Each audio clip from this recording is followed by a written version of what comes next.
it's time to dish with D. That's me. Isn't it fun how we buy masks that match our coat and our shirts? Getting concerned. I'm enjoying these masks. I will say, doing recess duty outside when it's a little bit chilly with a mask on, it's quite warm.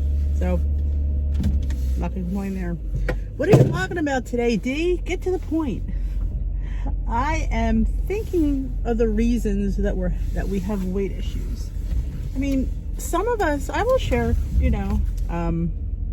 what I think my issues are. And you can see if they resonate with you, or if you kind of want to share yours in the comment section, if you feel comfortable enough. I put my new shades on. Aren't these cute? Look at these. With the little gold skulls. Yeah, we'll talk about them soon. But I think it was a defense mechanism, because growing up I was quite the shy child. I had a core group of friends, like 2 or 3 really good ones, and I was friendly with everybody, but I wouldn't call myself in the popular group. And that's fine. I don't think you all have to be in the popular group. I mean, there is people that were in the popular group, the smart group, the nerd group, and the other. I think I was the other. Kind of like you were kind of in any category, but you didn't really fit in any category, so you were kind of in the other group. It's just, kids that kept to themselves, pretty quiet, pretty laid back, So I had, I never was, like I said, I never thought of myself as popular or like that. But food was always a constant. It was always, and being Italian, everything revolved around food.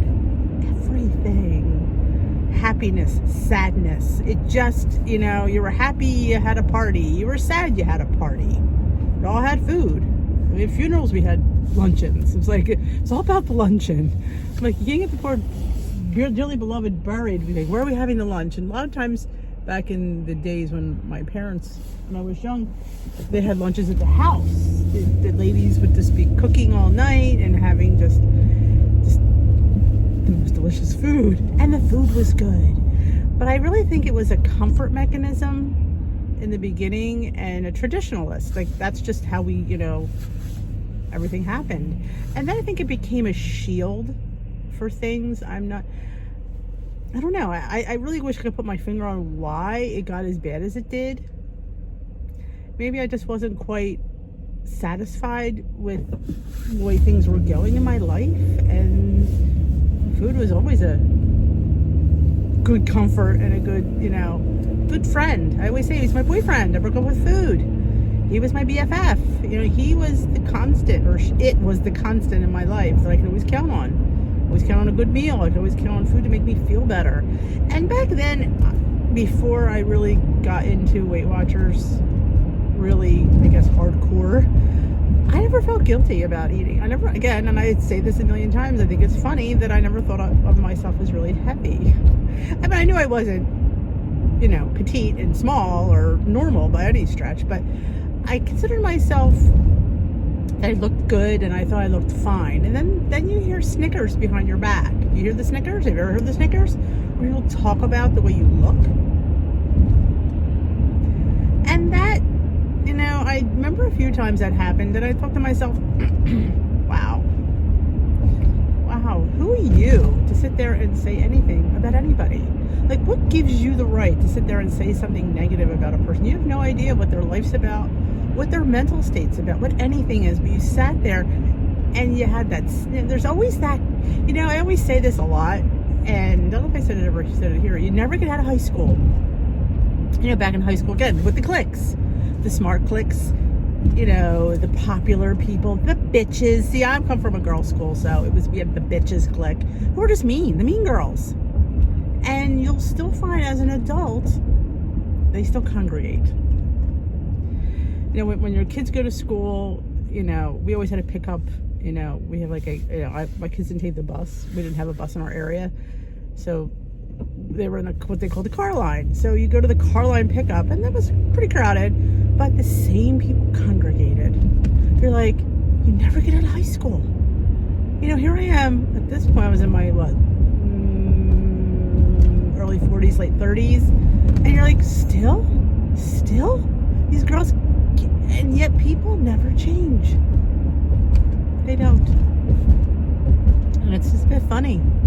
Because there's, you think to yourself, I bet you were one of those mean girls in high school. And they were.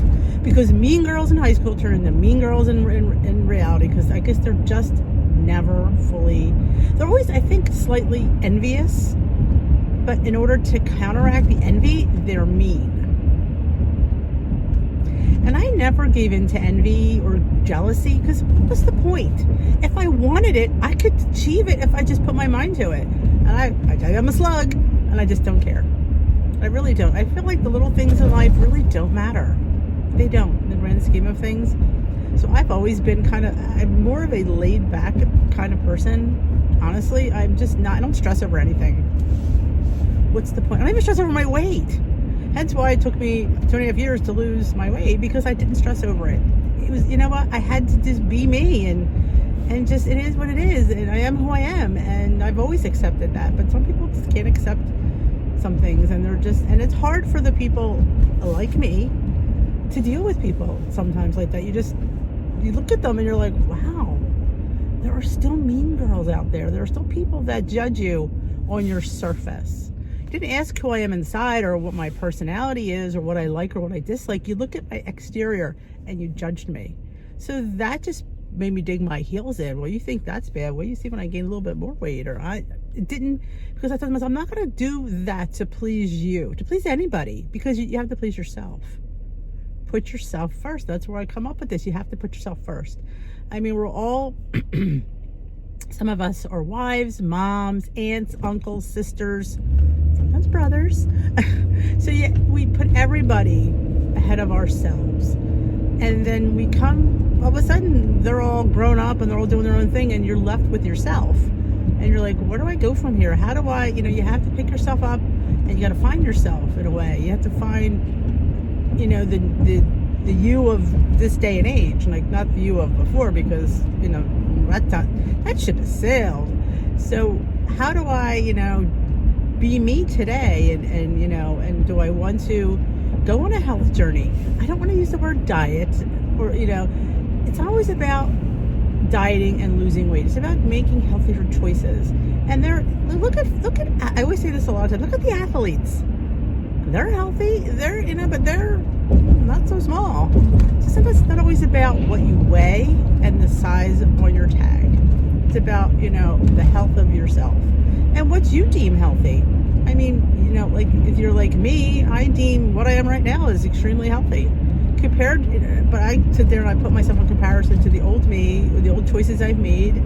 So I think I am like a swimsuit model, for crying out loud. The way I eat, the way I do things, it's like it's totally different. I've kind of evolved, but yet I kept myself. I had to keep up. I had to, because I'm always going to be there. And I liked it. I say this a lot of times. I like me. So I just try to evolve myself, but keep the core of who I am. I'm still the same person. And if I go to a reunion, yeah, I'm going to hang out with the same people.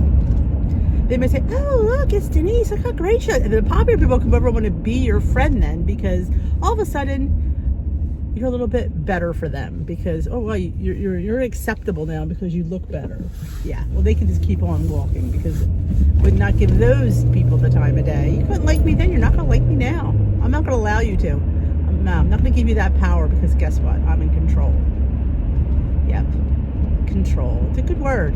We have to control things in our lives, and sometimes we can, and sometimes we can't. Sometimes things are out of our control, and that's hard for some people, because some people want to hold on to control of everything. Control is a huge thing.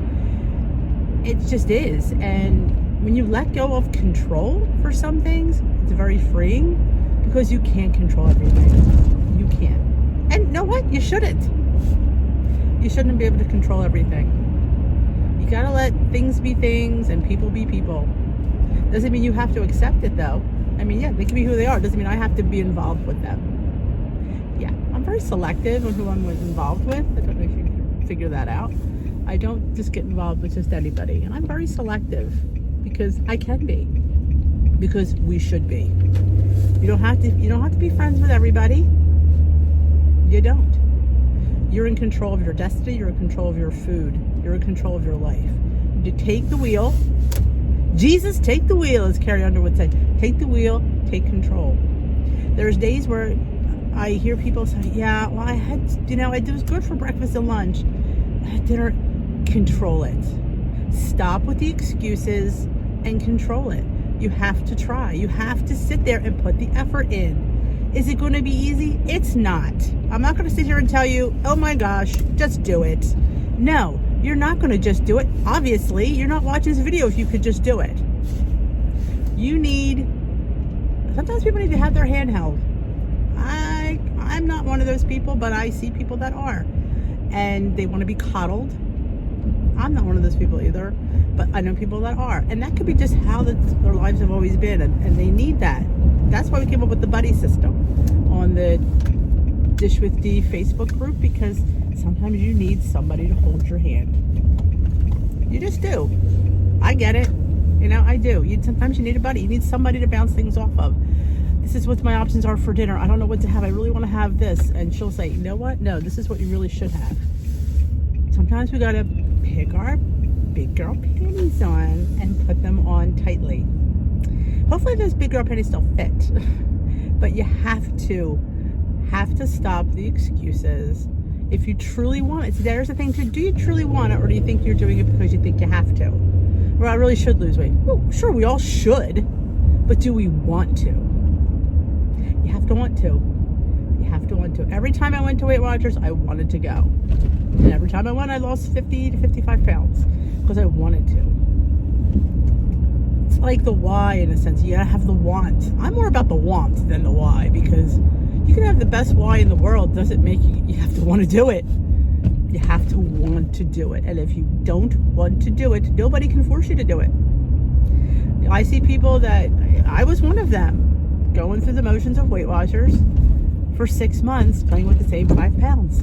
So I didn't want it anymore. The want had died down for me, so I needed to leave, and it came back. Of course, so did 27 pounds, but that's a whole other story. But yeah, you gotta have that. It's like Eye of the Tiger. Remember the Rocky movies? You have to have that want, and that want is what drives you through the hunger, the desire. You gotta have the want. I mean, I can't help you if you don't want it. I could sit there and vlog my face off. I could tell you everything that I did that worked. But if you don't want it, it's not going to work. It's not. And I see it every day. It's not about, we all know we should lose weight, but do you want to? Do you want to give it up? And I like to say, it's not about giving it up. It's about tweaking it. Because let's face it, we're not going to give up cake. We're not going to give up donuts. We're not going to give up chips and chocolate. We're not. I'm a realist. That was a big thing for me. I was a realist. I knew that somehow I had to find a way to fit these things in. And that's exactly what I learned to do. Fit it in. You see the recipes I post. You see my recipe blog. I'm eating cake.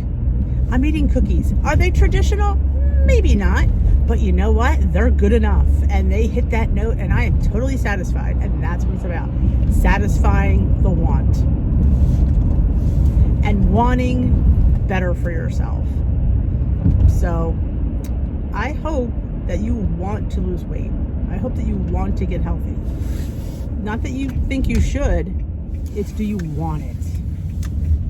And I just think once you get into you gotta keep on your routine and stop going off place. See, that the binging weekend thing, yeah, that doesn't work. Why do I know this? Because I did it. It doesn't work. It gets you back into the old mode. You can't form a new mode if you keep going back to the old mode. So I'm not saying don't treat yourself, but it's not a free-for-all. It's not a free-for-all, and you can't afford the free-for-all. You really can't. You're just hurting yourself. And I should have another vlog on that. I may do that next week. Because it's like one of the big things about the binge weekend and the free days, and yeah, we got to talk about that one. But I'm at work, so I need to go in and get my day started. Have a great rest of your day. If you haven't already subscribed, there's a subscribe button. I'd love to have you as part of my community, and always thumbs up my videos if you enjoy them.